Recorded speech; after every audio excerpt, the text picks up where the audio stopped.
Hello guys. स्वागत है आपका प्रोबेबिलिटी के सेकंड लेक्चर में। लास्ट क्लास में हम लोग ने बेसिकली कॉम्बिनेटर्स को स्टडी किया था। आज हम लोग प्रोबेबिलिटी के ऊपर ज़्यादा ध्यान देंगे।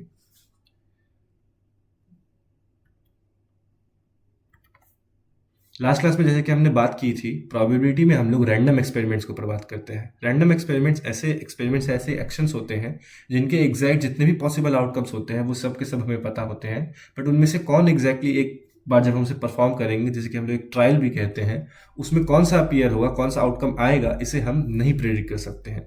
एग्जाम्पल के रूप में एक कॉइन को टॉस करना, एक डाई को रोल करना, या फिर एक शफल डेक में से एक कार्ड को निकालना। तो हमारे पास प्रोबेबिलिटी में हम जब भी कोई ऐसा रैंडम एक्सपेरिमेंट कर रहे होंगे तो हमें किस चीज़ के बारे में पता होगा, हमें सिर्फ पता होगा उसके जितने भी पॉसिबल आउटकम्स हैं, हमें सिर्फ उन्हीं के बारे में पता होगा। इसीलिए हम ये सेंस बनाता है कि हम उसे एक जगह कलेक्ट करके रखें। इसीलिए हम लोग एक नई क्वांटिटी को डिफाइन करते हैं जिसे हम लोग कहते हैं सैंपल स्पेस।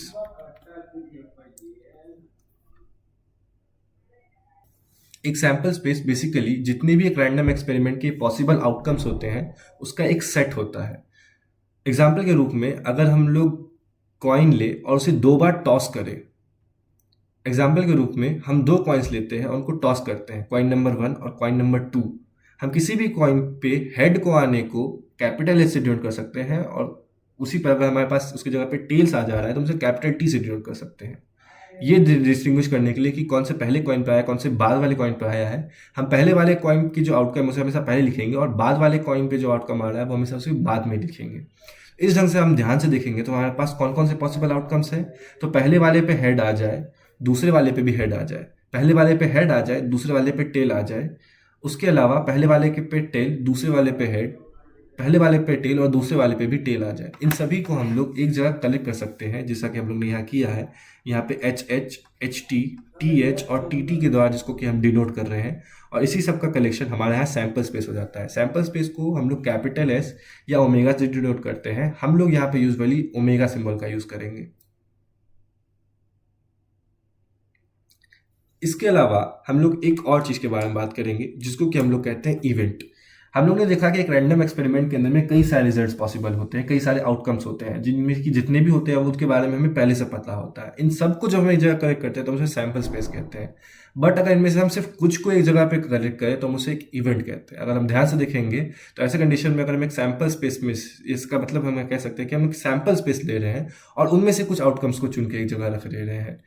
इसका मतलब है कि इवेंट और कुछ नहीं है बल्कि एक सबसेट है हमारे पूरे सैंपल स्पेस का। सो हम लोग फॉर्मली इवेंट को डिफाइन करते हैं कि इवेंट जो है वो एक सैंपल स्पेस ओमेगा का एक सबसेट होता है। एग्जाम्पल के रूप में हम लोग कंसिडर कर सकते हैं सेम एक्सपेरिमेंट जिसमें कि हम लोग ने दो कॉइन्स को टॉस किया था, और इसके अंदर हम इन आउटकम्स को एक जगह करेक्ट कर सकते हैं, जो कि है कि किसी एक पर हेड और किसी दूसरे पे टेल आना। इनको जब हम एक जगह करेक्ट करेंगे और उसका सेट जनरेट करेंगे तो वो ऑटोमेटिकली एक इवेंट बन जाएगा। कैसे? इसे हम ऐसे देख सकते हैं कि हमारे पास यहाँ पर जो सैंपल स्पेस मौजूद है टू कॉइन्स को टॉस करने की कंडीशन में, वो हम लोग ने पहले से ही देखा कि वो ये हमारे पास है। अगर हमारे पास इस चीज़ जो कि एक पे हेड और एक पे टेल को आने को देखते हैं तो ऐसा हो सकता है कि या तो पहले पे हेड और दूसरे पे टेल आ जाए, और या तो फिर पहले पे टेल और दूसरे पे हेड आ जाए। तो ऐसे कंडीशन में हमारे पास ये दो आते हैं और इसको भी हम एक जगह एक सेट में कंसिडर कर सकते हैं, और ये हमारे पास ये एक सेट बन जाएगा। बट दिस सेट, ये जो ई आया हमारे पास, वो हमारे पास ओमेगा का एक सबसेट है। दैट इज वाई हम लोग इस सेट ई को एक इवेंट कह सकते हैं। इसी तरह से हम लोग एक प्राइम नंबर को आना, एक डाइस को रोल करने समय पे इसके कलेक्शन ऑफ आउटकम्स को भी हम लोग एक इवेंट कह सकते हैं। कैसे? बिकॉज हम लोग सैंपल स्पेस को यहाँ पर देखेंगे तो जब हम एक डाई को रोल कर रहे हैं तो उस दौरान हमारे पास या तो 1 2 3 4 5 या 6 इसमें से कोई भी एक आ सकता है। अब इनमें से जो प्राइम नंबर्स है, प्राइम नंबर आना इनके रोल करने पे, वो तो या तो हमारे पास 2 आ सकता है, 3 आ सकता है, 5 आ सकता है। ना इससे बड़ा ना इससे छोटा हमारे पास कोई प्राइम नंबर पॉसिबल है डाई को रोल करने पे। तो हमारे पास इन सबको जब हम कलेक्ट करते हैं तो वो ये बनते हैं, और वो ऑटोमेटिकली हमारे पास इस ओमेगा का सबसेट आ जाता है। बिकॉज हम लोग देख सकते हैं 2 3 5 जो इसके एलिमेंट्स है वो हमारे पास ओमेगा में है। इसीलिए यहाँ पर ये वाला सेट जो है 2 3 5, ये भी ऑटोमेटिकली हमारे पास एक इवेंट बन जाता है। अगर हम ध्यान से देखेंगे तो अभी तक हम लोग ने कुछ नहीं किया है, बल्कि जितने भी हमारे पास पॉसिबल आउटकम्स थे उसका एक सेट बनाया है और एक इवेंट नाम के सबसेट्स को उसको डिफाइन किया है। तो हम लोग के पास जब यहाँ पे सेट है तो हम लोग इसके ऊपर कुछ सेट ऑपरेशंस भी डिफाइन कर सकते हैं जो कि बेसिक सेट थ्योरी में भी आते हैं, जैसे intersection, union, difference and complement. आइए इन्हें हम देखते हैं। तो हमारे पास चार ढंग के सेट ऑपरेशंस है। पहला है कि हमारे पास अगर दो इवेंट्स दिए हुए हैं कि आइदर ये हो जाए पॉसिबल या ये हो जाए पॉसिबल, ये दो हमारे पास सपोज है दो इवेंट्स दिए गए हैं, एक इवेंट एक पर्टिकुलर चीज के होने पर और एक दूसरा इवेंट एफ जो कि किसी चीज के होने पर। इन दोनों में से किसी एक के हो जाने को, या तो ई हो जाए या तो एफ हो जाए, जिसको हम लोग ई और एफ भी कहते हैं, उसको हम लोग ई यूनियन एफ के द्वारा डिनोट कर सकते हैं। और इसे हम लोग इस ढंग से डिफाइन कर सकते हैं, जो basic set definition set theory में हम लोग जानते ही हैं। इसी ढंग से दोनों के होने को हम लोग ई इंटरसेक्शन एफ से डिनोट कर सकते हैं, जो कि इस ढंग से हमारे पास आएगा। इसी ढंग से ई का होना लेकिन एफ का ना होना, इसको हम लोग ई डिफरेंस एफ से देख सकते हैं, जिसको कि हम लोग इस ढंग से डिफाइन कर सकते हैं कि जो हमारे पास इसके एलिमेंट्स होंगे वो ई के तो होंगे लेकिन वैसे एलिमेंट्स नहीं होंगे जो एफ में भी होंगे। इसके अलावा हम लोग नॉट ई को भी डिफाइन कर सकते हैं, यानी एक इवेंट के ना होने को। ये भी अपने आप में एक सेट होगा जिसको हम लोग ई का कॉम्प्लीमेंट कहते हैं। और किसी भी कॉम्प्लीमेंट को हम लोग, जो हमारे पास यूनिवर्सल सेट होता है, अगर हमारे पास दो सेट है जिसमें से कि एक हमारे पास एक सुपर सेट है दूसरे का, और उसे हम यूनिवर्सल सेट कंसिडर कर रहे हैं उसका समय पे, देन हम उसका कॉम्प्लीमेंट को डिफाइन कर सकते हैं universal set minus that set. तो हम लोग यहाँ पर इस ढंग से हम लोग ई के कॉम्प्लीमेंट को डिफाइन कर रहे हैं, जो कि हमारा ये हो जाता है, जो कि हमारे सेम इस डेफिनेशन को यहाँ पे लगाने से हमें मिला है। इसके अलावा जब हमारे पास एक से ज़्यादा इवेंट्स होंगे तो ऐसे कंडीशन में हम लोग यूनियन को भी डिफाइन कर सकते हैं इन दिस फॉर्म। और इसी ढंग से हम उनके इंटरसेक्शन को भी डिफाइन कर सकते हैं कि अगर हमारे पास ढेर सारे, suppose that E1, E2, E3 से लेके En तक ढेर सारे इवेंट है, तो हम सबका यूनियन लेंगे एक एक करके। और हमें पता है कि E1 यूनियन E2 कुछ हमारे पास एक इवेंट होगा जिसका फिर हम E3 के साथ यूनियन ले सकते हैं, वो भी एक इवेंट होगा। इसी ढंग से हम इसको कंटिन्यू कर सकते हैं। वैसा ही हम लोग इंटरसेक्शन में भी कर सकते हैं। E1 इंटरसेक्शन E2 अपने आप में इवेंट होगा जिसका हम फिर दूसरे E3 के साथ इंटरसेक्शन ले सकते हैं, और इसी ढंग से हम सब कुछ करके चले जाएंगे और वो भी हमें फाइनली एक इवेंट मिल जाएगा। तो ये भी अपने आप में दो इवेंट्स ही होंगे।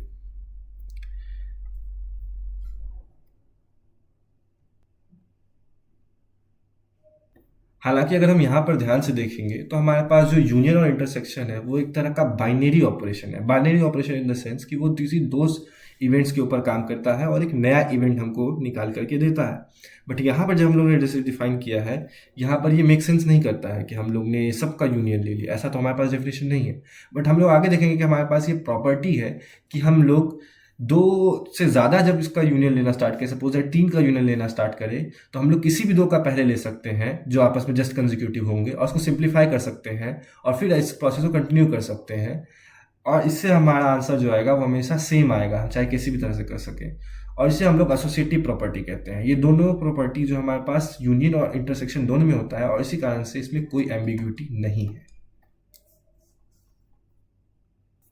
अब सेट थ्योरी से हमारे पास कुछ इंटरेस्टिंग चीज हमें देखने को मिलेगी, जो कि कुछ ये है।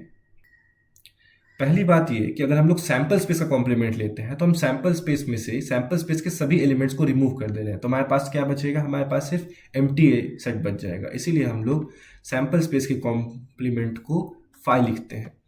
इसके अलावा हम लोग फाई का कॉम्प्लीमेंट ले कि फाई को ले और फाई को ले और सैंपल स्पेस में से फाई के सारे एलिमेंट को हटा दे, बट फाई के अंदर एक भी एलिमेंट नहीं है। इसका मतलब है कि सैंपल स्पेस के अंदर में किसी भी एलिमेंट को नहीं हटाना है, तो ये ऑटोमेटिकली हमारा पूरा का पूरा सैंपल स्पेस हो जाएगा। इसके अलावा हम लोग एक सेट का खुद से यूनियन करेंगे। इसका मतलब है कि हम लोग के पास या तो ई हो जाए या तो ई हो जाए, यानी कि हमें ई के अंदर भी से सारे एलिमेंट्स उठाने और ई के अंदर से ही सारे एलिमेंट्स उठाने हैं। इसका मतलब है बेसिकली हम सारे ई के एलिमेंट को उठा लें, इसीलिए ई यूनियन ई हमारे पास ई हो जाएगा। इसी ढंग से ई इंटरसेक्शन ई देखेंगे। इसका मतलब है कि ऐसे एलिमेंट जो ई के अंदर आ रहे हो और ई के अंदर आ रहे हो, यानी सभी के सभी ई के अंदर के एलिमेंट्स इस कंडीशन को फॉलो कर रहे होंगे। इसीलिए हमारे पास ये आता है कि ई इंटरसेक्शन ई भी ई है। ये सारे बेसिक सेट थ्योरेटिक हमारे पास क्लेम्स है, जिसको कि उतना ज़्यादा प्रूव करने की हमें ज़रूरत नहीं है। इसके अलावा जब हम सैंपल स्पेस के साथ किसी भी सेट का यूनियन लेंगे तो हमें पूरा का पूरा सैंपल स्पेस दे देगा, बिकॉज सैंपल स्पेस में से सारा सेट एलिमेंट उठाना है और ई से सारा एलिमेंट उठाना है। बट ई तो पूरी तरह से सैंपल स्पेस के अंदर आ रहा है, तो हम सैंपल स्पेस को अगर पूरी तरह से उठा लेंगे तो हमारे पास ऑटोमेटिकली सारे के सारे एलिमेंट्स आ जाएंगे। इसके अलावा हम लोग किसी भी इवेंट का जो हमारे पास एम्प्टी सेट है उसके साथ भी यूनियन कंसिडर कर सकते हैं। बट इसका मतलब है कि हमें ई के सारे एलिमेंट को उठाना है और साथ साथ फाइव में से भी सारे एलिमेंट को उठाना है, बट फाइव के अंदर में कोई भी एलिमेंट नहीं है, यानी कि हमें ई के अलावा और कोई एलिमेंट को उठाने की जरूरत नहीं है। तो सारे के सारे ई, सारा का सारा इसका आंसर ई ही हो जाएगा। इसके अलावा हम लोग ई का इंटरसेक्शन फाइव के साथ कंसिडर कर सकते हैं। इसका मतलब है कि हमें ई के अंदर में से और फाइव के अंदर दोनों में से जो कॉमन एलिमेंट सिर्फ उनको उठाना है। बट इन दोनों के अंदर कॉमन एलिमेंट एक भी नहीं है, बिकॉज फाइव में तो कुछ भी एलिमेंट नहीं है, इसलिए पूरा का पूरा फाइव ही हो जाएगा हमारा एम्प्टी सेट। इसके अलावा जब हम ई का इंटरसेक्शन हमारे सैंपल स्पेस के साथ कंसीडर करेंगे तो हम ये बात नोटिस करेंगे कि सैंपल स्पेस के अंदर वो सारे एलिमेंट जो ई के अंदर में लाई कर रहे हो वो सारे के सारे ई ही हो जाएंगे। इसका मतलब हमें वो एलिमेंट चुनना है जो सैंपल स्पेस में भी हो और ई में भी हो, बट ई के अंदर जितने भी एलिमेंट है वो सैंपल स्पेस के अंदर लाई करेंगे। हाई सैंपल स्पेस के अंदर के कुछ एलिमेंट्स हो सकते हैं जो ई के बाहर लाई करे, तो इसीलिए हम लोग पूरे के पूरे ई को उठा के ऑटोमेटिकली इसे क्लियर कर सकते हैं। इसके अलावा हम लोग इस बात को भी नोटिस कर सकते हैं कि अगर हम एक सेट ले और उसके कॉम्प्लीमेंट को ले और दोनों को यूनियन कर दे तो इसका मतलब होगा कि हम उन एलिमेंट्स को कंसीडर कर रहे हैं जो ई के अंदर में है और साथ ही साथ वो एलिमेंट जो ई के अंदर नहीं है बट सैंपल स्पेस में भी है। अगर हम इन सभी एलिमेंट्स को एक जगह रख दें तो ऑटोमेटिकली हमारे पास पूरा का पूरा सैंपल स्पेस बन जाएगा। लेकिन इसके अलावा हम लोग ई के कॉम्प्लीमेंट के साथ इंटरसेक्शन देख रहे हैं। इसका मतलब है कि हम लोग ई के एलिमेंट्स को देख रहे हैं और वैसे एलिमेंट्स को देख रहे हैं जो ई में नहीं है और इन दोनों में कॉमन देख रहे हैं। बट जो चीज़ ई में है और जो चीज़ ई में नहीं है उन दोनों में कोई भी चीज़ कॉमन नहीं होगी, इसीलिए हमारे पास ये एम्प्टी सेट हो जाएगा। इसके अलावा जो हमारे सेट ऑपरेशन है उनसे रिलेटेड हमारे पास ये कुछ प्रॉपर्टीज़ होंगी, जिनमें कि पहला है कि हमारा जो यूनियन और इंटरसेक्शन है वो कॉम्प्लीमेंट है। जिसका मतलब है कि हम किसी ई इवेंट को ले और एफ इवेंट को ले, उन दोनों का यूनियन या इंटरसेक्शन करें या फिर उनको उलट कर भी करें तो हमारे पास कोई डिफरेंस नहीं होगा। ये सब कुछ सेट थ्योरेटिक है, इसलिए हम यहाँ पे ज़्यादा फोकस नहीं करेंगे। हालांकि एसोसिएटिविटी को हमें ध्यान से देखना चाहिए, बिकॉज ये कहता है कि अगर हमारे पास तीन इवेंट है ई और एफ और जी, और ई और एफ का हम पहले यूनियन ले और फिर उसका यूनियन जी के साथ कंसिडर करें, वो सेम होगा कि हम एफ और जी का पहले यूनियन कंसिडर करें और फिर हम लोग ई के साथ उसका यूनियन कंसिडर करें। और इससे हमें पता चलता है कि हम लोग चाहे इसे किसी भी तरह से कैलकुलेट करें, हमारे पास ये जो है ये हमेशा हमें एक ही एलिमेंट मिलने वाला है। इसका मतलब है कि हमें किसी तरह के ऑर्डर को फॉलो करने की ज़रूरत नहीं है। हम लोग किसी भी ऑर्डर में हम लोग यूनियन को ले सकते हैं। सेम चीज़ हमें इंटरसेक्शन के साथ भी देखने को मिलेगा। इसीलिए अगर हम लोग बिना ब्रैकेट्स का यूज़ करते हुए भी डायरेक्टली इस इंटरसेक्शन को लिखते चले जाएं या यूनियन को लिखते चले जाएं तो इसका मतलब होगा कि किसी भी दो को हम ले सकते हैं जो जस्ट जिनका आपस में यूनियन है, उनको हम यूनियन कर सकते हैं और फिर हम उसके साथ किसी और उसके साथ वो सिंप्लीफाई करके लिख सकते हैं और फिर हम इस प्रोसेस को कंटिन्यू कर सकते हैं। हमें कोई पर्टिकुलरली स्टार्टिंग या एंड से सिंप्लीफाई करना ज़रूरी नहीं है। इसके अलावा हमारे पास डिस्ट्रीब्यूटिव लॉ भी होता है, जहाँ पर हमारे पास यूनियन जो है वो इंटरसेक्शन के साथ डिस्ट्रीब्यूट हो जाता है और इंटरसेक्शन यूनियन के साथ डिस्ट्रीब्यूट हो जाता है। जिसका मतलब है कि अगर हम दो सेट्स का यूनियन ले रहे हैं फिर उसका किसी और के साथ इंटरसेक्शन कंसिडर कर रहे हैं तो हम क्यों क्या कर सकते हैं कि उन दोनों ही सेट्स का पहले जी के साथ इंटरसेक्शन कंसिडर कर ले और फिर उनका दोनों का यूनियन कंसिडर कर ले।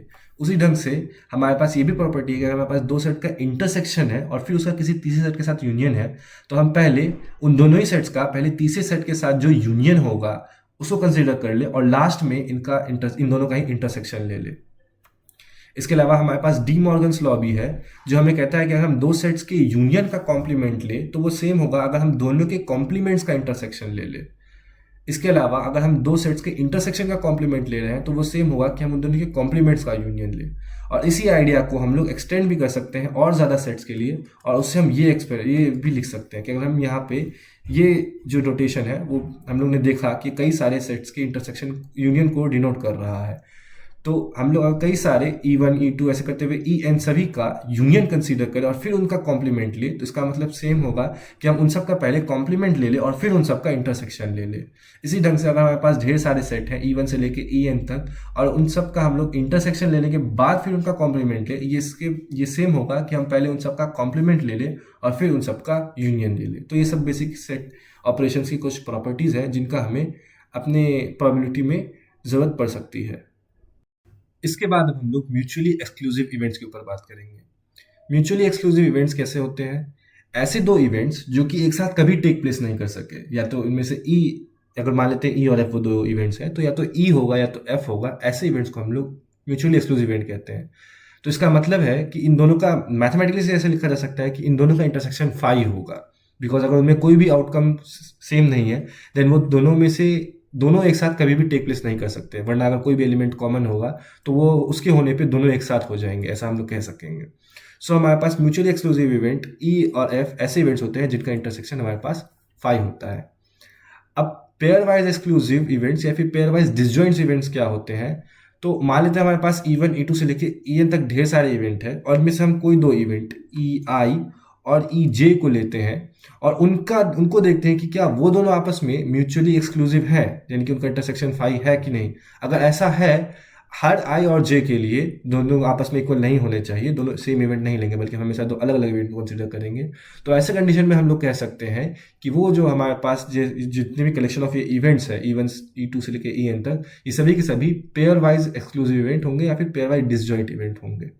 तो प्रोबेबिलिटी में इन तरह के इवेंट्स का अपने आप में एक बहुत ही इंपॉर्टेंट रोल है, बिकॉज जब हम लोग प्रोबेबिलिटी को एक्सियोमेटिकली डिफाइन करने की कोशिश करेंगे तो इनका एक बहुत ही ज़्यादा इंपॉर्टेंट रोल आएगा।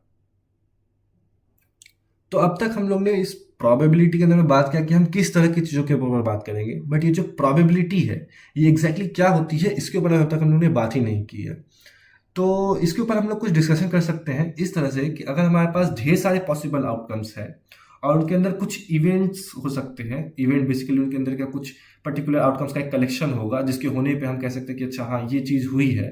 तो वैसे कंडीशन में हम इवेंट से रिलेटेड हर एक इवेंट को एक प्रोबेबिलिटी दे सकते हैं, इन द सेंस कि कुछ इवेंट्स होंगे उसके अंदर जिसकी की होने की संभावना ज़्यादा है। जब हम एक्चुअल वर्ल्ड में उस एक्सपेरिमेंट्स को परफॉर्म करेंगे देन उनका आने का चांसेस कम होगा एज कम्पेयर टू दूसरे का। बट ये चांस वर्ड का एक्चुअल में कोई मैथमेटिकल सिग्निफिकेंस नहीं है। हम इस चीज़ को मैथमेटिकली रिग्रेस कैसे डिफाइन कर सकते हैं? तो इसके लिए हम ये सोच सकते हैं कि जब हम एक एक्सपेरिमेंट को परफॉर्म करेंगे तो एक सिंगल एक्सपेरिमेंट में तो हमें कोई एक ही रिजल्ट मिलेगा, तो उससे हम एग्जैक्टली बता नहीं सकते हैं कि कौन सा एक्सपेरिमेंट, कौन सा आउटकम जो है उसका उसके आने की ज़्यादा चांस है दूसरे के मुकाबले।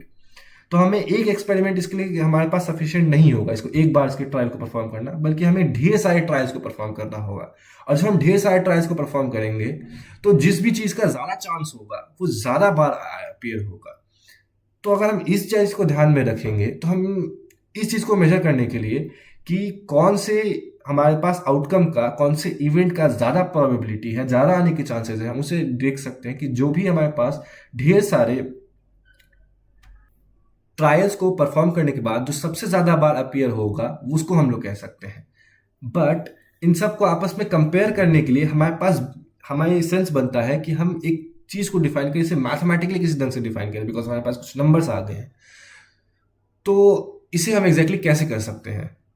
तो इसे करने का एक अच्छा तरीका है कि हम लोग किसी भी एक इवेंट के जितने भी हमारे पास आउटकम्स आए, जितने भी ट्रायल्स में वो आउटकम अपीयर हुआ, उसके आउटकम्स अपीयर हुए, उसको हम उसके नंबर को ले और जितने हम लोग टोटल ट्रायल को लिया है उसको डिवाइड करें। अगर हमारे पास कोई इवेंट है जो ज़्यादा बार आ रहा होगा तो वो हमारे पास ऑटोमेटिकली इसमें ज़्यादा आएगा, और ये जो न्यूमेरिकल वैल्यू आएगी, जो रेशियो की, वो भी ऑटोमेटिकली ज़्यादा हो जाएगी।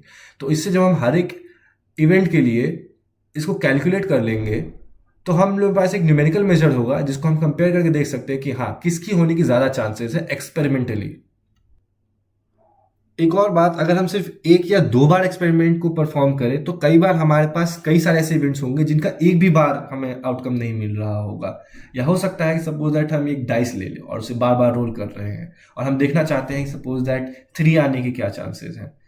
लेकिन अगर हम बहुत ही कम number of suppose that trials perform करें, सपोज दैट 3 ही बार परफॉर्म करें, देन हो सकता है उसमें से वो एक बार भी अपीयर नहीं करे। बट इसका मतलब ये तो नहीं होगा कि 3 आने की कोई चांस ही नहीं है, बिकॉज एक्चुअल वर्ल्ड में जब हम लोग उसे उस डाइस को रोल करेंगे तो कभी ना कभी 3 आ सकता है, ऐसा हो सकता है कि 3 अपीयर हो। तो इसका मतलब है कि अगर हम बहुत ही ज़्यादा छोटा नंबर ऑफ ट्रायल्स को परफॉर्म करें, बहुत छोटे नंबर ऑफ ट्रायल्स को परफॉर्म करें, तो ऐसे कंडीशन में हमें एक ज़्यादा अच्छा एस्टिमेट नहीं मिलेगा। तो इसका मतलब है कि हमें काफ़ी ज़्यादा रखना होगा। बट काफ़ी ज़्यादा ये कितना केस से हम लोग कैलकुलेट करेंगे? क्या इसका सैंपल स्पेस से कोई लेना देना है? तो इसको डिफाइन करने के लिए इसको जो अच्छे ढंग से डिफाइन करने के लिए जो हमारे पास तरीका है वो हम लोग यहाँ पर लिमिट्स का यूज कर सकते हैं। हम लोग बेसिकली इसी क्वांटिटी का लिमिट कंसीडर कर सकते हैं as number of trials increase होते हैं। जैसे जैसे नंबर ऑफ ट्रायल्स इंक्रीज होंगे हमारे पास ऑब्वियसली वो सैंपल स्पेस में जितने भी होंगे उसमें और चीज़ों के अपीयर होने का, जो कि पहले अपीयर नहीं होंगे एक ट्रायल में उनका, या कम ट्रायल में अपीयर नहीं हो पाएंगे, उनका आने का चांस थोड़ा थोड़ा बढ़ जाएगा। बिकॉज ज़्यादा ज़्यादा ट्रायल्स होने के कारण से हमारे पास जो बहुत ही कम टाइम्स भी अपीयर हो सकते हैं, जिनका बहुत कम आने का चांस है, वो भी अपीयर हो सकेंगे। तो हम लोग और बड़े से बड़े नंबर को कंसीडर कर सकते हैं, बड़े नंबर ऑफ ट्रायल्स को कंसीडर कर सकते हैं, और जितना ज़्यादा बड़े को हम कंसीडर करेंगे हमारे पास जो वैल्यू है, जो ट्रू वैल्यू है कि इन दो उसके आने के चांसेस क्या है, इसकी वैल्यू और ज़्यादा एक्यूरेट होते चली जाएगी। और मैथमेटिकली अगर हम देखेंगे तो इसके लिए हमें एक्चुअली में इसका लिमिट लेना पड़ेगा।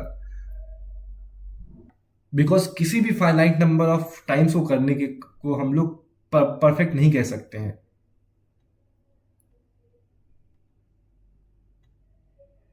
क्योंकि अलग अलग तरह के सैंपल स्पेसेस के लिए कभी कभी बार ऐसे इवेंट्स हो सकते हैं जो कि बहुत कम आने के चांसेस होंगे, और ऐसे कंडीशन में हम चाहे कितना ही बड़ा सफिशिएंटली लार्ज एन नहीं ले ले, कुछ ऐसे इवेंट्स हो सकते हैं जिनको जो हमारे पास एक बार भी अपीयर नहीं होंगे, और उसके कारण से उनका चांस जो है वो जीरो के अल्लाह में आने लग जाएगा, जो कि ऑब्वियस सेंस नहीं बनाता है। बिकॉज बहुत रेयरली वो आएंगे, लेकिन वो आएंगे ज़रूर। फॉर एग्जाम्पल मान लेते हैं हमारे पास 100 डिफरेंट तरह के स्लॉट्स हैं, और हम एक गेम खेल रहे हैं जिसमें हर एक स्लॉट पर एक एक कलर का बॉल आ रहा है, जिसमें टोटल मान लेते हैं 10 कलर है हमारे पास। तो सेम कलर का ही सभी जगह पे आने का, वो भी स्पेसिफिकली कोई एक colour, suppose that it's red, तो रेड कलर का हर जगह पे एक बॉल आने की जो प्रोबेबिलिटी होगी, उसको अगर हम कैलकुलेट करेंगे तो ऑब्वियसली इतने सारे पॉसिबिलिटीज है, इतने सारे अलग अलग कलर कॉम्बिनेशन, और 100 हमारे पास अलग अलग स्लॉट्स हैं, तो इसमें सभी का रेड का आने का चांसेस ऑब्वियसली बहुत कम होगा। सो इसके लिए हमें एक बहुत ही लार्ज एन की जरूरत पड़ेगी। बट हम इस एक्सपेरिमेंट को मॉडिफाई करके और ज़्यादा बड़े से बड़े साइज के स्लॉट्स को कंसीडर कर सकते हैं, और ज़्यादा कलर्स को कंसीडर कर सकते हैं। इस ढंग से ये जो हमारे पास सभी रेड बॉल्स आने का जो ये इवेंट होगा, ये और भी ज़्यादा रेयर होते चला जाएगा। और जैसे ही ये ज़्यादा रेयर होगा तो हमें और उतनी ही ज़्यादा बड़े लार्ज एन की जरूरत पड़ेगी। इसीलिए हम किसी भी फाइनाइट एन का यूज़ नहीं कर सकते, बिकॉज कोई भी फाइनाइट एन हमें एक परफेक्ट वैल्यू नहीं निकाल के देगी। इसीलिए हम लोग यूजुअली इसका लिमिट कंसीडर करते हैं। As n tends to infinity जब होता है, तभी जो आर वैल्यू आती है उसी को हम लोग ट्रू वैल्यू कहते हैं। तो इस तरह से जब हम प्रोबेबिलिटी को डिफाइन करते हैं किसी इवेंट का, तो हम एक एक्सपेरिमेंट कंसीडर करते हैं जिसके कि जो कि एक रैंडम एक्सपेरिमेंट है, और उसके ढेर सारे एन ट्रायल्स को परफॉर्म करते हैं। इन ट्रायल्स को परफॉर्म करते समय हमें दो बात का बहुत ध्यान रखना है।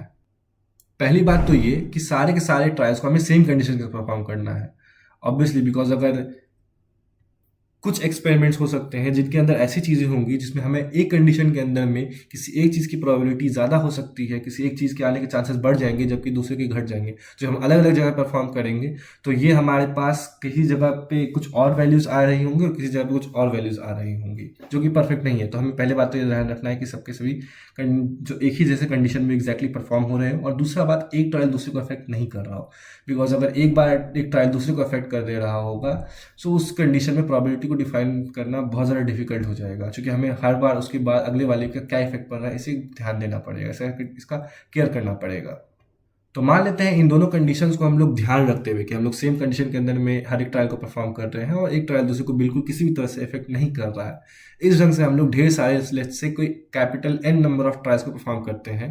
हमारे पास कोई सैंपल स्पेस है, उसके रिजल्ट्स को हम लोग पहले नोट कर लेते हैं उस एक्सपेरिमेंट को, और हमारे पास उसका जो सैंपल स्पेस है उसको नोट कर लेते हैं, और कोई एक इवेंट को कंसिडर करते हैं, और देखते हैं कि ऐसे कौन कौन से हमारे पास कितनी ट्रायल्स हैं जिसके अंदर में कि हमारा ये जो इवेंट है वो हो उसके अंदर में एक्चुअली में अपेयर होता है।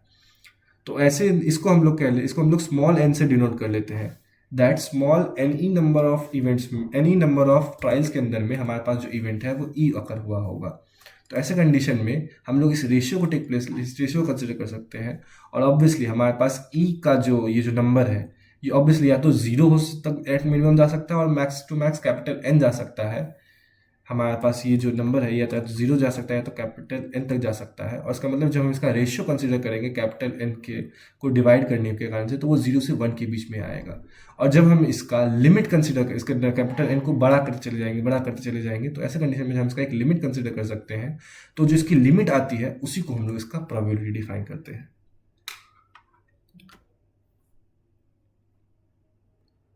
अब ये टेक्निक देखने में बहुत अच्छी लग सकती है बिकॉज इसमें हम लोग लिमिट्स को कंसिडर कर रहे हैं और मैथमेटिकली काफ़ी प्रिसाइज है, बट दिक्कत यहाँ पे कंप्यूटेशन है। अगर इस तरह से हम किसी चीज़ को डिफाइन करें तो हमारे पास हमें किसी भी एक्सपेरिमेंट के एग्जैक्ट प्रोबेबिलिटी को डिफाइन करने के लिए हमें उसके इनफाइनाइट नंबर ऑफ एक्सपेरिमेंट्स को परफॉर्म करने होंगे।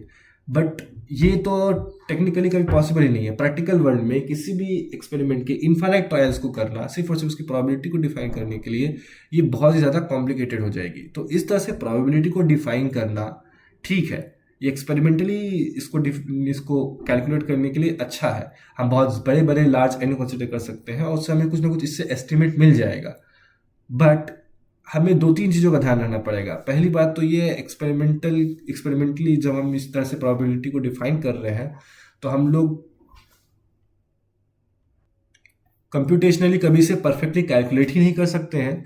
और दूसरी बात, हमें इस बात की गारंटी नहीं है कि ये जो रेशियो है ये कभी इसकी किसी लिमिट को अप्रोच भी करेगा नहीं करेगा। हमें पता है ये 0 से 1 के बीच में आता है, बट हो सकता है कि ये ऑसिलेट हमेशा करते रह जाए।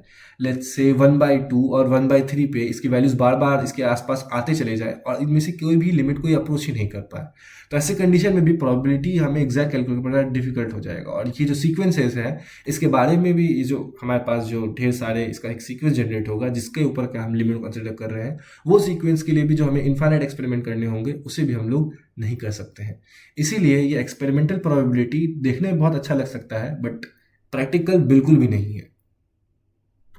इसीलिए मैथमेटिशियंस ने एक दूसरा तरीका खोजा है। ये दूसरा तरीका क्या है, तो उन्होंने इन प्रोबेबिलिटी वाली जो क्वांटिटी है इसके ऊपर के कुछ इनकी प्रॉपर्टीज जो होंगी उनको ध्यान से ऑब्जर्व किया है और उनकी मदद से प्रोबेबिलिटी को डिफाइन किया है, जो देखने बहुत ज़्यादा इनडायरेक्ट और कुछ एक्सियोम्स पे बेस्ड लगता है बट रियल वर्ल्ड में कुछ खास कंडीशंस में बहुत आसानी से वर्क कर सकता है। तो इसके बाद अब हम लोग इसी एक्सियोमेटिक डेफिनेशन को ध्यान से देखेंगे।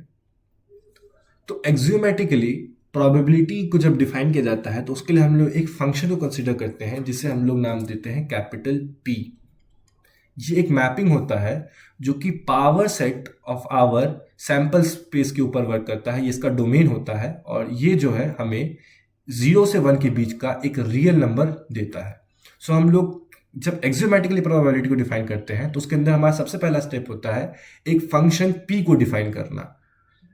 अब यहाँ पे हमें पहले से ही पता है कि पावर सेट क्या होता है। तो पावर सेट बेसिकली हर जो भी हमारे पास कोई भी सेट होता है उसके जितने भी सारे सबसेट्स होते हैं उनके एक कलेक्शन को कहते हैं, उनके एक सेट को कहते हैं। तो उसे हम लोग इस ढंग से भी डिफाइन कर सकते हैं। और अगर हम ध्यान से देखेंगे तो पावर सेट के जो हमारे सबसेट्स होते हैं वो इवेंट्स होते हैं। तो हमारे पास ये जो है वो बेसिकली ढेर सारे जितने भी पॉसिबल इवेंट्स हैं उसका सेट है, set of all events of a sample space. और ये जो हमारे पास 0 से लेके 1 की वैल्यू है, इसे हम ध्यान से देखेंगे तो ये हमें सेंस भी बनाता है बिकॉज हमारे पास किसी भी इवेंट का जो प्रोबेबिलिटी है वो हमारे पास 0 से लेके 1 के बीच में आता है। तो इसीलिए ये चीज़ सेंस बनाती है बिकॉज ऑब्वियसली हमेशा हमारे पास जो NE/N कैपिटल N का जो वैल्यू था वो 0 से 1 के बीच में आ रहा था, तो उसका लिमिट भी हमेशा इन दोनों के बीच में ही एग्जिस्ट करेगा इफ इट एग्जिस्ट। सो ये मैपिंग क्या कर रहा है, तो ये मैपिंग बेसिकली हर एक इवेंट को ले रहा है और उसमें उस पर एक आउटपुट दे रहा है जो बेसिकली 0 और 1 के बीच में एक रियल नंबर है। अगर हम ध्यान से देखेंगे तो इस एक्सियोमेटिक डेफिनेशन को आखिरकार डेवलप कैसे किया गया, इसे हम ऐसे समझ सकते हैं कि जब हम लोग बहुत ही अच्छी कंडीशंस को लेते हैं तो हमें पता चलेगा कि अगर हमारे पास जितने भी इवेंट्स हैं, अगर हम लोग वो एक्सपेरिमेंटली उसको डिफाइन करना स्टार्ट कर दें, उसके ऊपर कैलकुलेशंस करना स्टार्ट कर दें और एक्सपेरिमेंटली अगर सपोज हर एक को डिटरमाइन कर सके, हर एक की लिमिट एग्जिस्ट कर रही होगी, तो ऐसे कंडीशन में P ऑफ E हमेशा 0 से लेकर 1 के बीच में एक हमारे पास वैल्यू आएगी। तो इसीलिए हम लोग ने ऐसा अज्यूम कर लिया कि सपोज दैट हमारे पास जितने भी इवेंट्स हैं उससे रिलेटेड उन सबकी कुछ ना कुछ प्रोबेबिलिटी एक्सपेरिमेंटली आती होगी और हम लोग एक नया फंक्शन ही उसको डिफाइन कर देते हैं जो बेसिकली हर एक इवेंट को उसकी प्रोबेबिलिटी की जो वैल्यू आएगी उसको असाइन कर रहा है। सो इस ढंग से हमारे पास ये अप्रोच आई कि हम लोग रादर देन एक्सपेरिमेंटली उस ढंग से करें, हम लोग ये कर लेते हैं कि हम एक फंक्शन ही बना लेते हैं जो उनको हर एक इवेंट को उसके जो प्रोबेबिलिटी की वैल्यू आनी चाहिए उस तक असाइन कर रहा है। इसके अलावा हम लोगों ने प्रोबेबिलिटी की जो वैल्यू है उसको लेके कुछ 3 कंडीशंस बना दी, इस फंक्शन से रिलेटेड 3 कंडीशंस बनाए हैं जो कि बहुत हद तक सेंस भी बनाते हैं और इन कंडीशंस को जो भी मैपिंग फॉलो कर रहा होगा उसे हम पी कंसीडर कर सकते हैं। हालांकि अगर हम ध्यान से देखेंगे तो ऐसे कंडीशन में जो पी मैपिंग है वो हमेशा ज़रूरी नहीं है कि हमारे पास यूनिक है, बट अगर हमारे पास कुछ और भी चीज़ों के बारे में पता होगा जिनको कि हम आगे चल के डिफाइन करेंगे, तो अगर हमें उनके बारे में पता होगा तो हम एक्चुअली प्रोबेबिलिटी को बहुत आसानी से कैलकुलेट कर सकते हैं अंडर सर्टेन गुड कंडीशंस। तो अभी तीन कंडीशन क्या है? पहला कंडीशन तो ऑब्वियस सा ही है, that the probability of any event वो हमेशा 0 से 1 के बीच में लाई करेगा, ऑब्वियसली, बिकॉज हमारा जो लिमिट एक्सपेरिमेंटली हम लोग देख रहे थे उसकी लिमिट की वैल्यू के हिसाब से हमेशा वो 0 से 1 के बीच में ही लाई करेगा। दूसरा है हमारे पास कि जो हमारा सैम्पल स्पेस का जो प्रोबेबिलिटी है वो 1 होगा। अब अगर हम ध्यान से देखें तो सैम्पल स्पेस अपने आप में ही खुद का सबसेट है, because any subset is subset of itself. तो हम लोग इसको भी एज ए इवेंट कंसिडर करते हुए इसकी प्रोबेबिलिटी को कैलकुलेट कर सकते हैं। इसका मतलब हुआ कि हम लोग कोई एक्सपेरिमेंट परफॉर्म करते हैं और ये देखते हैं कि सैम्पल स्पेस में से कोई एक्सपेरिमेंट, कोई इवेंट, कोई आउटकम आया कि नहीं आया। बट जब भी हम कोई एक्सपेरिमेंट परफॉर्म करेंगे तो उसके सारे पॉसिबल आउटकम्स में से कोई ना कोई तो आउटकम आएगा, और उन्हीं का कलेक्शन तो सैम्पल स्पेस है। इसका मतलब है जब भी हम कोई एक्सपेरिमेंट परफॉर्म करेंगे, उसका एक ट्रायल करेंगे, तो वो हमेशा ही जो सैम्पल स्पेस है उसमें से कोई ना कोई इवेंट तो होगा ही। इसका मतलब है कि जब हम इसके कंडीशन में हम लोग पिछले वाले ढंग की डेफिनेशन में जब हम इसको पुट करेंगे, तो हम suppose capital N trials perform करते हैं, तो एग्जैक्टली कैपिटल एन टाइम्स ही हमारे पास सिग्मा, ये हमारे पास ओमेगा हुआ अकर हुआ होगा, सैम्पल स्पेस हुआ होगा।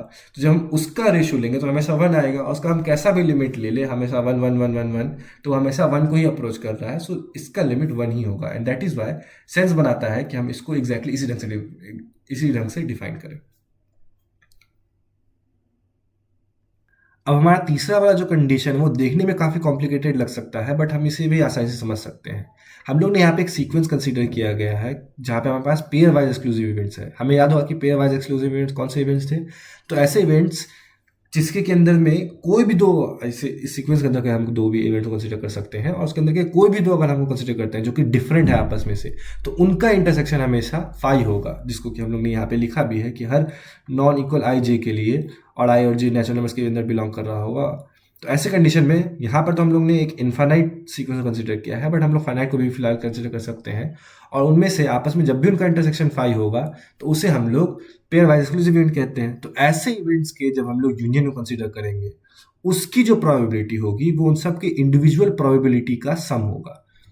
अब ये बात देखने में थोड़ी सी लग सकती है कि सेंस नहीं बना रही है, बट एक्चुअल में ये कर रही है। इसे हम ऐसे कंसीडर कर सकते हैं, मान लेते हैं हमारे पास कोई ई और एफ इवेंट्स हैं जो कि आपस में म्यूचुअली एक्सक्लूसिव है, यानी ई इंटरसेक्शन एफ जो है हमारे पास वो है फाई। तो मान लेते हैं कि हम लोग ने कैपिटल एन ट्रायल्स परफॉर्म किया, और उसमें से n1 टाइम्स ई हुआ और n2 टाइम्स हमारे पास एफ अकर हुआ। अब जब हम लोग probability of E union F को कंसीडर करेंगे, तो हम लोग कंसीडर करेंगे कैपिटल एन और देखेंगे कितने समय पे ई और एफ दोनों में से कोई एक हुआ होगा, एटलीस्ट ई हो जाए या एफ हो जाए। बट अगर हम लोग यहाँ पे ध्यान देंगे तो हम लोग नोटिस करेंगे कि ई इंटरसेक्शन एफ फाई है, यानी अगर ई होगा तो एफ कभी नहीं होगा, या तो ई होगा या तो एफ होगा। बट ऐसे कंडीशंस में जब ई n1 टाइम्स हुआ है और एफ n2 टाइम्स हुआ है, तो हम लोग इसको डायरेक्टली उनके सम के में लिख सकते हैं, just from our fundamental principle of counting, जिसके अंदर हम लोग ने जो डिस्कशन किया था।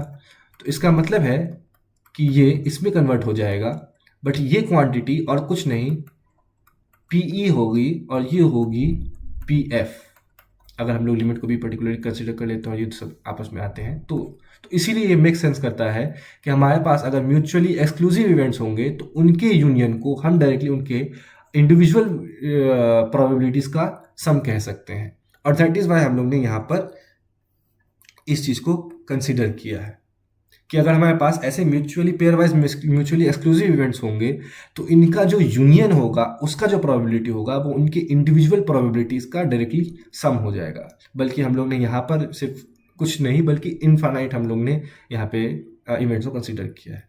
बट इसमें भी हमें एक बात का ध्यान देना है, और वो इंपॉर्टेंट बात ये है that this infinity is something called countable infinity, it is not uncountable infinity. But infinity के भी क्या टाइप्स होते हैं? तो एक्चुअली में हाँ, जब हम लोग रियल एनालिसिस को डिस्कस करेंगे कभी आगे फ्यूचर में, तो उसमें हमें समझ में आएगा कि इन्फिनिटीज भी दो डिफरेंट तरह के हो सकते हैं। किसी भी चीज़ को काउंट करने के लिए हम लोग को एक बाइजेक्शन को डिफाइन करना पड़ता है। सपोज दैट हमारे पास कोई सेट है और उसमें हमारे पास कई सारे एलिमेंट्स हैं, तो जब हमें इसके अंदर के एलिमेंट्स के नंबर्स को पता करना है तो उसके लिए हम लोग एक one one onto function, जिसको कि हम लोग एक बाइजेक्शन कहते हैं, उसको डिफाइन करते हैं एक सेट पे जो कि नेचुरल नंबर्स का होना चाहिए, 1 2 डॉट डॉट डॉट। और जिस भी एग्जैक्टली पर्टिकुलर नेचुरल नंबर के सबसेट के साथ इसका बाइजेक्शन हो जाता है, उसमें जो नंबर ऑफ एलिमेंट्स होते हैं, उसका जो आखिरी एलिमेंट होता है, उसी को हम लोग कहते हैं कि वही इसका काउंट है, उतने ही इसके अंदर एलिमेंट्स हैं। बट हमारे पास कई बार इनफाइनाइट सेट्स भी एग्जिस्ट कर सकते हैं, और पूरा नेचुरल नंबर भी तो अपने आप में इनफाइनाइट है। अगर हमारे पास एक ऐसा सेट है जिससे हम एक बाइजेक्शन डिफाइन कर पाए पूरे के पूरे नेचुरल नंबर्स पर, तो ऐसे कंडीशन में हम इसे, ऑब्वियसली इसके अंदर इनफाइनाइट एलिमेंट्स हैं, बट ऐसे कंडीशन में हम इसे काउंटेबल इनफाइनाइटी कहते हैं कि इसके अंदर में काउंटेबली इनफाइनाइट एलिमेंट्स हैं। हाउएवर कभी कभी हम देख सकते हैं कि हमें ऐसे इनफाइनाइट सेट्स भी मिल सकते हैं जिसका कि हम लोग पूरी तरह से बाइजेक्शन नेचुरल नंबर्स पे पॉसिबल नहीं है। ऐसे कंडीशन में हम देखेंगे कुछ ना कुछ एलिमेंट्स हमेशा छूट जा रहे हैं, और ऐसे कंडीशन में कई बार होगा कि हम लोग रियल नंबर्स पे बाइजेक्शन को इसके ऊपर परफॉर्म कर पाएंगे। तो जब हमारे पास ऐसा होता है कि हम लोग किसी इनफाइनाइट सेट को रियल नंबर के साथ उसका बाइजेक्शन कर पाते हैं, कैसे इनफाइनाइट सेट को, तो हम लोग कहते हैं कि ये एक अनकाउंटेबल इनफाइनाइट सेट है। तो ऐसे ऐसे कंडीशन में हम लोग यहाँ पे अनकाउंटेबली इनफाइनाइट एलिमेंट्स होंगे। बट यहाँ पे ऑब्वियसली यहाँ पे जितने भी है उसको हम लोग इंडेक्स किए हैं यूजिंग हमारे पास नेचुरल नंबर, एंड इसके अंदर हमारे पास E1 E2 dot dot dot जितने भी होंगे वो हमारे पास सारे के सारे नेचुरल नंबर्स के हमारे पास इसके पास नीचे होगा। बट इसका मतलब है कि हम लोग डायरेक्टली E1 को 1 के ऊपर भेज सकते हैं, E2 को 2 के ऊपर मैप कर सकते हैं, और इसी ढंग से कंटिन्यू कर सकते हैं। और हमारे पास यहाँ पर ध्यान से देखेंगे तो ये एक 1 1 ऑन 2 मैप हो जाएगा, एक बाइजेक्शन हो जाएगा। तो इसका मतलब है कि इस ढंग से जब भी हम इवेंट्स को कंसिडर कर रहे हैं तो ये ऑटोमेटिकली हमारे पास काउंटेबल अनकाउंटेबल इनफाइनाइट है। तो इसलिए हमें यहाँ ध्यान रखना है कि एक अनकाउंटेबली इनफाइनाइट सेट हमारे पास यहाँ पे सीक्वेंस है, ना कि एक ये हमारे पास सॉरी काउंटेबल। तो इसलिए हमें इस बात का ध्यान रखना है कि इस तरह से जब भी हम कंसिडर कर रहे हैं तो इसका मतलब है कि हमारे पास अनकाउंटेबल इनफाइनाइट है यहाँ पर, ना कि काउंटेबल इनफाइनाइट है, ना कि अनकाउंटेबल इनफाइनाइट। इस तरह से हम लोग देख सकते हैं कि इन तीनों ही एक्सियोम्स का कुछ ना कुछ सेंस बनता है, और ये तीनों ही एक्सियोम्स की मदद से हम लोग प्रोबेबिलिटी में लिटरली सब कुछ कर सकते हैं। इसकी मदद से हम लोग और भी कई सारे नए रिलेशंस को प्रूव कर सकते हैं। आइए हम लोग इनमें से कुछ को देखते हैं। पहला है कि हम लोग ने जो थर्ड एक्सियोम पढ़ा था कि हमारे पास E1 E2 से लेके E इन्फिनिट तक, जो यहाँ पे इन्फिनिट यहाँ पे काउंटेबल इन्फिनाइट है, यहाँ तक हमारे पास ढेर सारे म्यूचुअली एक्सक्लूसिव इवेंट है। तो इनके यूनियन के लिए हम लोग जो प्रोबेबिलिटी को लिखते थे वो डायरेक्टली उनके इंडिविजुअल प्रोबेबिलिटीज़ का सम होता था। तो यहाँ पर ये हमारा पहला जो रिलेशन है या रिजल्ट है वो कहता है कि हम लोग सिर्फ और सिर्फ फाइनाइट सेट्स के लिए भी कर सकते हैं। कैसे? तो इसे हम लोग ऐसे कह सकते हैं कि मान लेते हैं हमारे पास कुछ फाइनाइट सेट्स हैं E1 E2 से लेके En तक, जो कि आपस में म्यूचुअली एक्सक्लूसिव है। इसके अलावा हमारे पास इसके बाद के से लेके जो हमारे पास काउंटेबल इनफाइनाइट है वहाँ तक जितने भी इवेंट्स हैं हम लोग उनको फाई डिफाइन कर देते हैं। फाई के साथ इंटरसेक्शन में सिर्फ फाई ही होता है, और किसी भी सेट के साथ इंटरसेक्शन इसका फाई ही होगा। इसीलिए हम लोग कह सकते हैं कि ये आपस में म्यूचुअली एक्सक्लूसिव होंगे। अब जब हम इनका यूनियन कंसीडर करेंगे तो जितने भी फाई यूनियन होता है उसका कोई इफेक्ट पड़ता नहीं है, बिकॉज जब भी हम किसी सेट को फाई के साथ यूनियन करते हैं तो हमें बेसिकली वही सेट मिल जाता है। तो हमारे पास जो इनफाइनाइट तक यूनियन था उसे हम लोग सिंपली एन तक के यूनियन में कंसीडर कर सकते हैं, और फिर हम इसकी प्रोबेबिलिटी को जितने भी हमारे पास सबका इंडिविजुअल प्रोबेबिलिटी था उसका सम कंसीडर कर सकते हैं। बट हम लोग ये ऑब्जर्व करेंगे कि कैसे हमारे पास जो पी फाई है वो हमारे पास 0 होता है। दैट इज हमारे पास जो इनपिटी सेट का हमारे पास जो प्रोबेबिलिटी होती है वो 0 होती है, जैसे हम सेकंड रिलेशन में देख सकते हैं। तो इस ढंग से हम लोग अब उनका सम लेंगे तो ऑटोमेटिकली 0 हो जाएंगे, और इसीलिए हमारे पास ये फाइनल रिजल्ट मिलने को देखने को मिलता है कि जो चीज़ हम लोग ने थर्ड एक्सियोम में काउंटेबली इनफाइनाइट इवेंट्स के लिए किया है वो कुछ ही फाइनाइट इवेंट्स के लिए भी होगा। हमारा दूसरा रिजल्ट जो है वो बेसिकली प्रूव करता है कि हमारे पास कैसे जो एम्प्टी इवेंट है, यानी कि कुछ भी ना होना, उसका जो प्रोबेबिलिटी है वो हमेशा 0 है।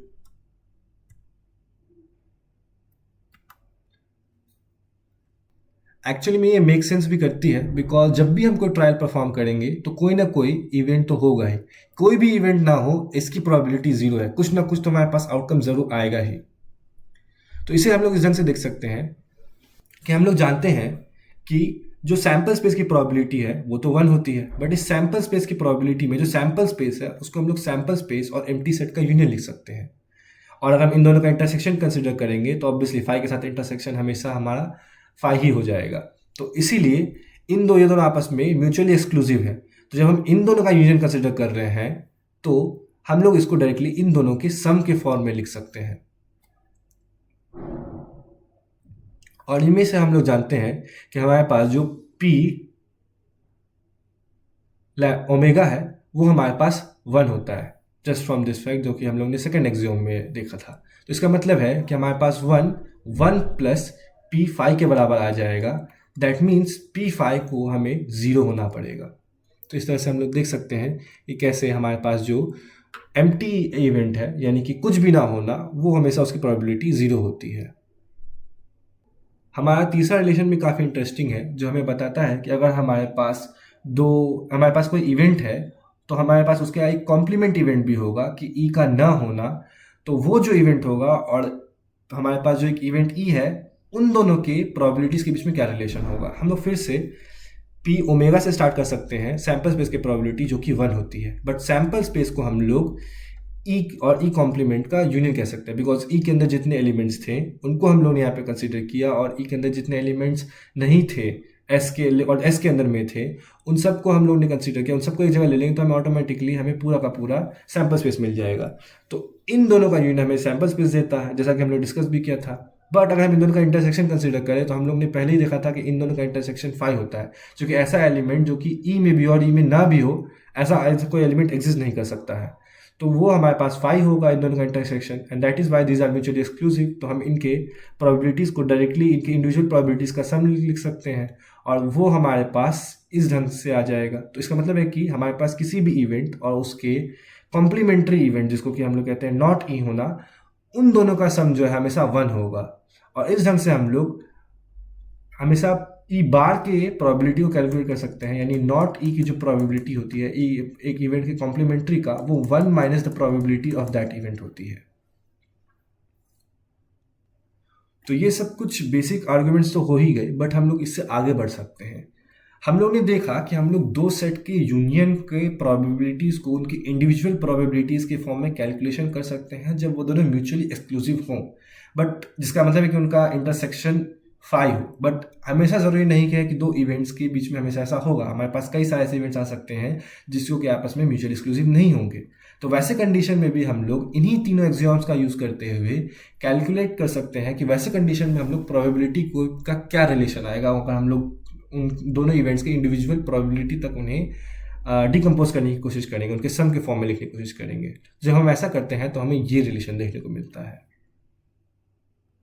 ये कैलकुलेशन देखने में बहुत ज़्यादा कॉम्प्लिकेटेड लग सकता है, बट एक्चुअली में काफ़ी इजी है। मान लेते हैं हम लोग ने ई यूनियन एफ का प्रोबेबिलिटी कंसीडर किया, तो हम इस ई यूनियन एफ को 3 अलग अलग इवेंट के यूनियन के रूप में कंसीडर कर रहे हैं। अगर हम इसे यूनियन जो है हमारे पास यूनियन और इंटरसेक्शन है, यहाँ पे डिस्ट्रीब्यूटिव लॉ को लगाना शुरू करें तो हम लोग इस पूरी चीज़ के यूनियन को दिखा सकते हैं कि एक्चुअल में और कुछ नहीं बल्कि ई यूनियन एफ है, जो हम लोग सेट थ्योरेटिकली कर सकते हैं। सो ये जो है वो पूरा हम लोग इसको 3 अलग अलग इवेंट्स में कर दिए, उनके यूनियन के रूप में लिखे हैं। बट इन तीनों इवेंट्स में खास बात ये है कि अगर हम किसी भी दो का इंटरसेक्शन है, सपोज दैट हम इसका और इसका इंटरसेक्शन कंसीडर कर रहे हैं, जब हम इन दोनों का इंटरसेक्शन कंसीडर करेंगे तो इसमें एफ आ रहा है और इसमें एफ बार आ रहा है, और यहाँ पे भी और सारे इंटरसेक्शंस हैं। तो जब हम इसे कैलकुलेट करेंगे तो एफ और एफ बार इसका इंटरसेक्शन का एक टर्म आएगा इसके अंदर में, बट वो 5 होता है। और फिर जितने भी इंटरसेक्शन है, चूंकि हमारे पास जब भी हम किसी सेट को 5 के साथ इंटरसेक्ट करवाते हैं तो वो 5 में कन्वर्ट हो जाता है, तो इन दोनों का इंटरसेक्शन 5 है। इसका मतलब है कि ये दोनों सेट्स आपस में म्यूचुअली एक्सक्लूसिव हैं। इसी ढंग से अगर हम इन दोनों को देखेंगे, इसको और पहले वाले को, तो हम लोग सेम रूल कह सकते हैं सिमिलरली कि इसका भी हमारे पास जो इंटरसेक्शन है ई और ई बार का, वो 5 आ जाएगा, जो कि पूरे इंटरसेक्शन को 5 कर देगा। अगर हम इन दोनों का कंसिडर करते हैं तो इसमें ई और ई बार और एफ बार दोनों का ही इंटरसेक्शन आएगा, बट दोनों ही 5 है, तो ये पूरी ढंग से 5 में कन्वर्ट हो जाएगा। यानी ये तीनों के तीनों ही आपस में म्यूचुअली एक्सक्लूसिव हैं। जब ये म्यूचुअली एक्सक्लूसिव होंगे तो हम इनके प्रोबेबिलिटीज को इनके इंडिविजुअल प्रोबेबिलिटीज में कन्वर्ट कर सकते हैं, कुछ इस ढंग से इन तीनों इवेंट्स के प्रोबेबिलिटीज का सम लिख सकते हैं। अच्छा, बट अब हम लोग क्या करेंगे कि हमारे पास हम लोग यहाँ पर दो और इन दोनों के इंटरसेक्शन के प्रोबेबिलिटीज को ऐड करेंगे। हमारे पास ये वाला टर्म हमारे पास पहले से था, ये वाला टर्म हमारे पास पहले से था, ये वाला टर्म हमारे पास पहले से था। इन दोनों टर्म को हम लोग एक्स्ट्रा ऐड कर रहे हैं इस फॉर्म में, और अब जब ऐड करें तो हमें इन्हें घटाना भी होगा, तो हम इसे घटा भी देते हैं।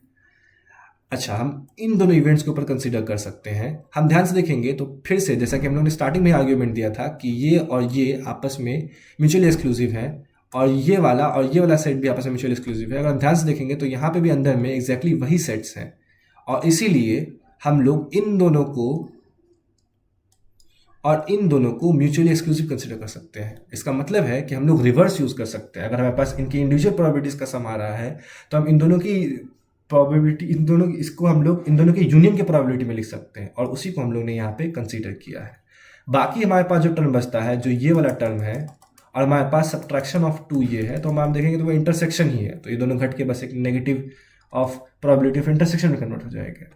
बट अगर हम इन दोनों के यूनियन को कंसीडर करेंगे तो हम ध्यान देंगे तो हम लोग यहाँ पे रिवर्स डिस्ट्रीब्यूटिव लॉ को लगा के ई को बाहर निकाल सकते हैं, जहाँ पर हमारे पास एफ और एफ बार का इंटरसेक्शन आ जाएगा, जो कि फाई में कन्वर्ट हो जाएगा, और फिर हमारे पास एक यूनियन बीच में बचा हुआ होगा, और ई यूनियन फाई हमारे पास ई होता है, तो ये हमारे पास प्रोबेबिलिटी ऑफ ई में कन्वर्ट हो जाएगा।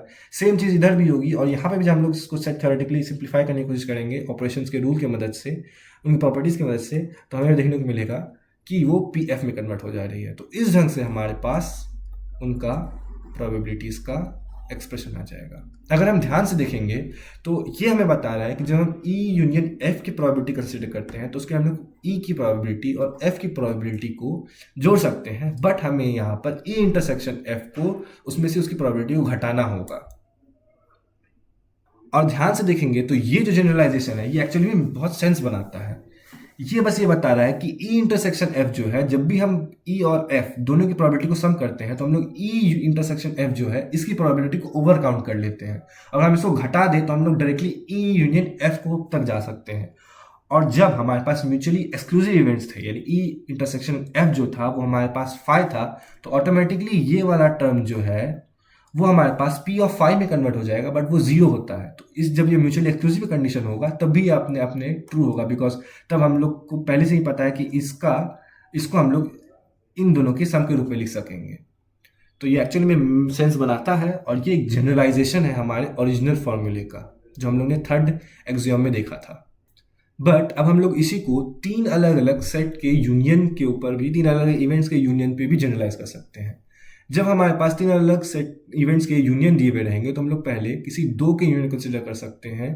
जैसे कि ई यूनियन एफ जो ये सेट है इसका यूनियन हमारे पास जी के साथ है, तो हम लोग इसको पहले एक ऐसा इवेंट कंसिडर कर सकते हैं, और फिर हम लोग उसके साथ यूनियन कंसिडर कर सकते हैं। और हमें पता है एसोसिएटिव लॉ से हम कैसे भी करें इसका ऑर्डर मैटर नहीं करता है, ये हमेशा सेम ही रिजल्ट आता है। तो ऐसे कंडीशन में हम पहले इसकी प्रोबेबिलिटी प्लस इसकी प्रोबेबिलिटी माइनस इन दोनों के इंटरसेक्शन की प्रोबेबिलिटी फॉर्म में लिख सकते हैं, तो उसी को हम लोग यहाँ लिखा है। अब इसमें से हम लोग इस वाले टर्म पे फिर से अपने पिछले वाले फॉर्मूला का यूज कर सकते हैं, जिससे हम इसे इस ढंग से ब्रेक कर सकते हैं। इसके अलावा पी जी को हम लोग वैसे ही रहने देते हैं, और यहाँ पर हम लोग डिस्ट्रीब्यूटिव लॉ लगा सकते हैं।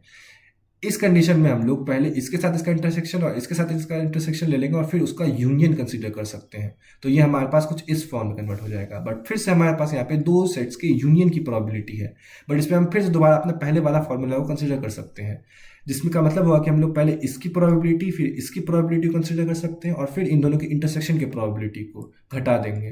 तो इसी को हम लोग ने यहाँ पे किया है इस नेक्स्ट स्टेप में, और सारे के सारे टर्म्स हम लोग ने एग्जैक्टली वही रहने दिया है। इसमें से ध्यान से देखेंगे तो हमारे पास ये जो आखिरी वाला टर्म है वो इंटरसेक्शन एफ और एफ इंटरसेक्शन जी का इंटरसेक्शन है।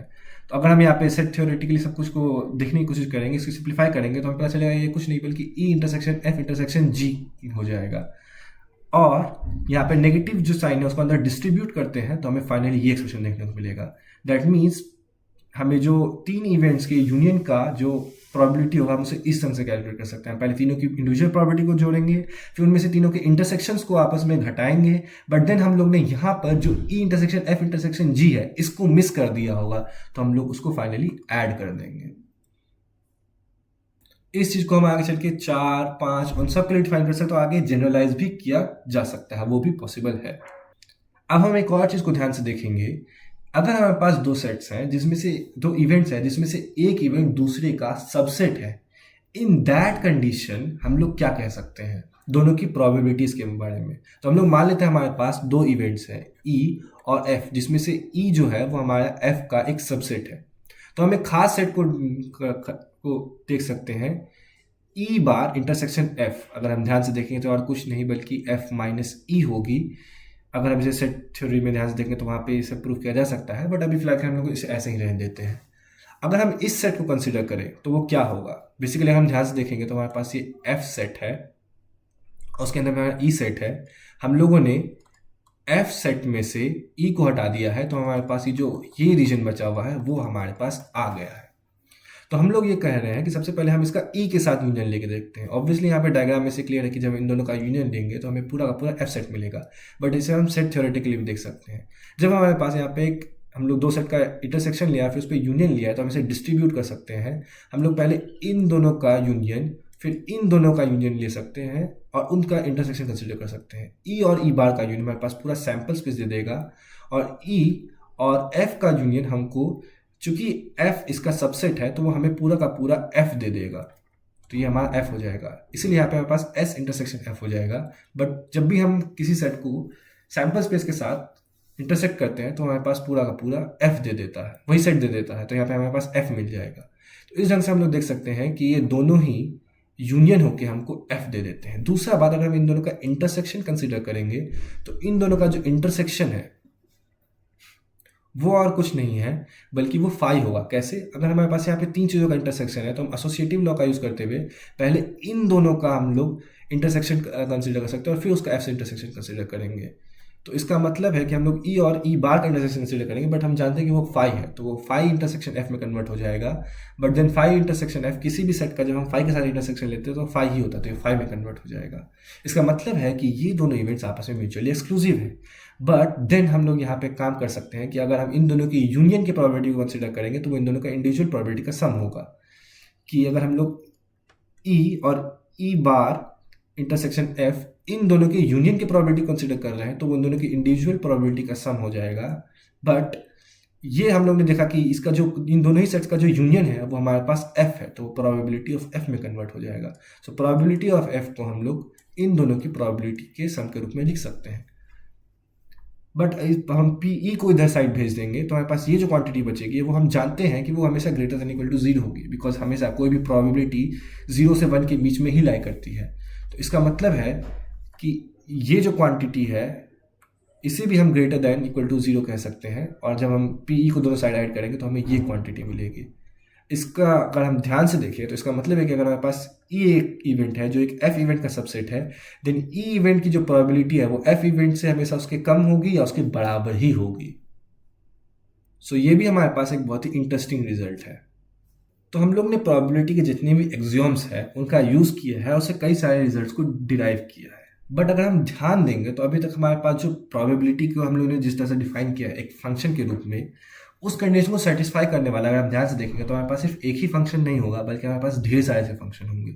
और हमारे पास सिर्फ दो ही लिटरली सेट्स हैं जिनकी हमें वैल्यू पता है उनकी प्रोबेबिलिटी की, फाई जिसका हमेशा वैल्यू 0 होना चाहिए और हमारे पास ओमेगा जो सैंपल स्पेस है उसका हमेशा प्रोबेबिलिटी हमारे पास 1 होना चाहिए।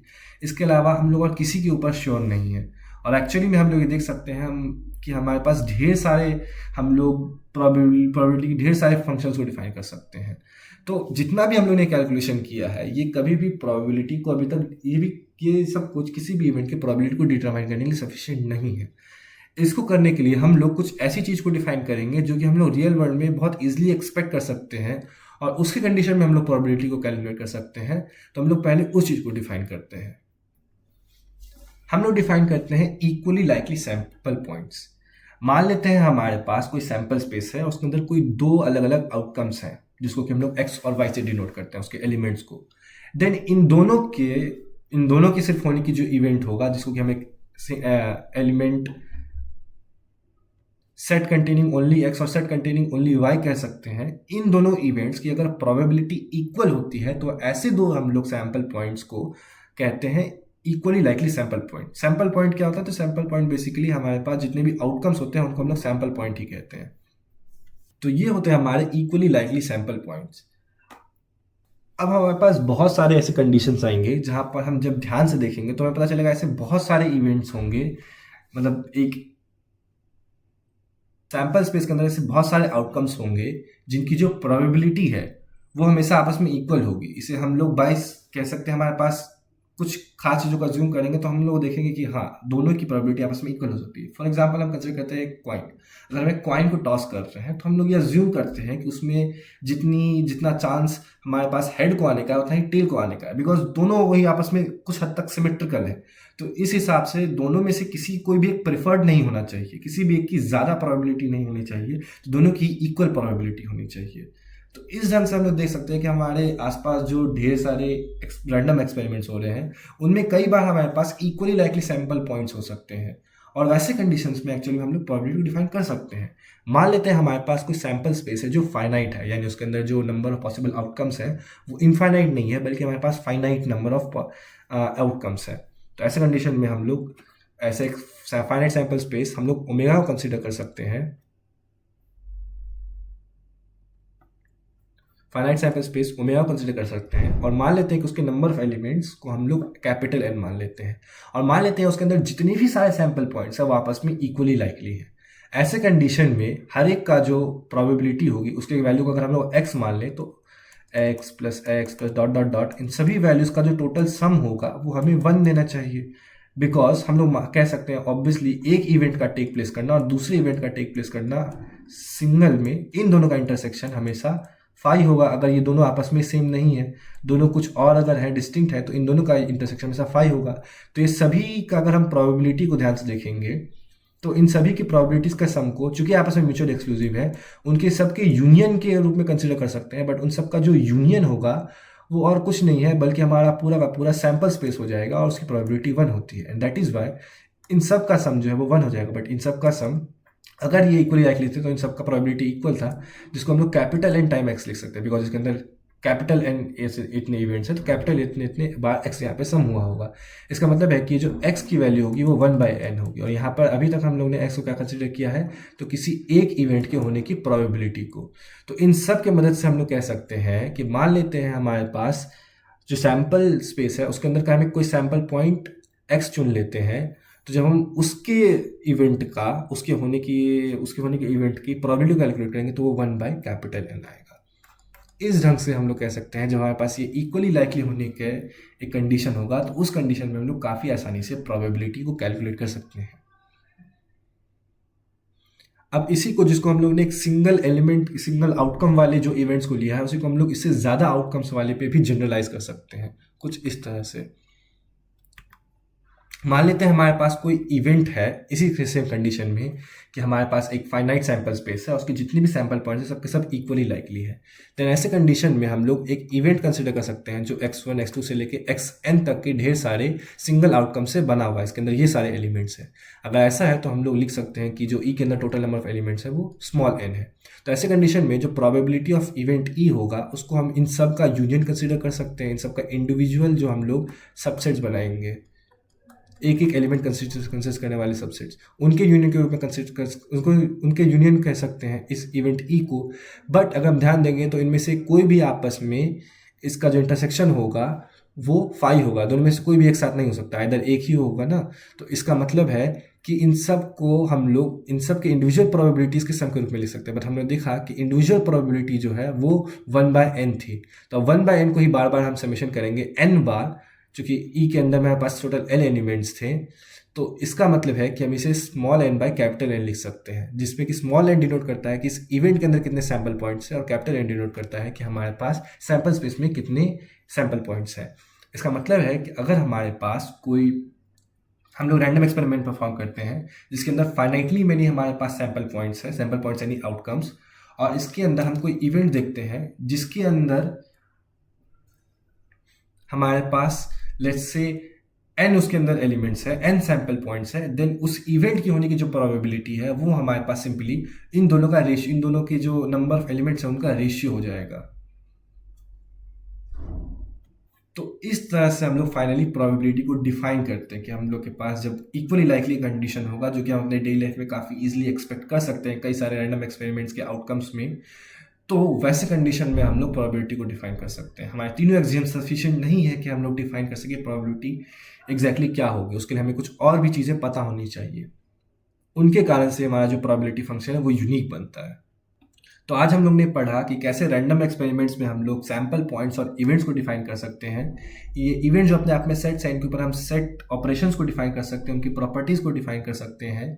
इसके अलावा किस तरह से हम किसी चीज़ के होने की कितनी चांसेस है, जो रेयर इवेंट्स भी होंगी उनके लिए हम लोग किस तरह से प्रोबेबिलिटी को एक्सपेरिमेंटली डिफाइन कर सकते हैं, जिसमें हमें एक लिमिट को डिफाइन करना पड़ता है जो कि कॉम्प्यूटेशनली कभी पॉसिबल ही नहीं है, जिसकी लिमिट की भी होने की कोई गारंटी नहीं है।